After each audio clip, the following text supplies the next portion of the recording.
గతంలో అయితే మనకి చోడవరం దగ్గర రోడ్లు అవన్నీ తీసుకుంటే బస్సులు పోవడం కానీ ఇప్పుడైతే కొంచెం రోడ్లు అయితే కొత్తగా వేస్తున్నారు. అండ్ ట్రాఫిక్ అవి రూల్స్ కూడా అవి బాగున్నాయి, హెల్మెట్ అవన్నీ కొత్తగా అయితే బాగానే ఉందండి గవర్నమెంట్ వచ్చి.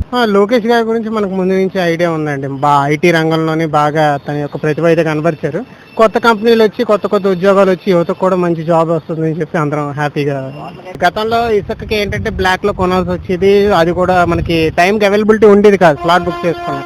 చంద్రబాబు నాయుడు రాగానే మళ్ళీ ఇప్పుడు మనకి క్లియర్ గానే మళ్ళీ అన్నీ దొరుకుతుంది. కన్స్ట్రక్షన్స్ కూడా మళ్ళీ ఆగిపోయిన కన్స్ట్రక్షన్స్ కూడా ఇప్పుడు మళ్ళీ తిరిగి స్టార్ట్ అయ్యి మళ్ళీ కూలీలు కూడా డైలీ వేజెస్ అవి కూడా బాగానే అందుతున్నాయండి, బాగానే ఉండదు.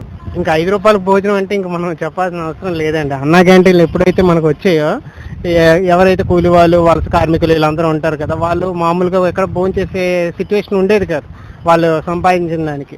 ఇది ఓపెన్ అవ్వడం వల్ల మళ్ళీ అందరు కూడా ఊపిరి పీల్చుకున్నట్టు అయింది. టైంకి భోజనం దొరుకుతుంది. ₹5 ఇప్పుడు ఈ రోజులు ఏది దొరకట్లేదు. అలాంటిది భోజనం దొరుకుతుందంటే అది చాలా గొప్ప విషయం.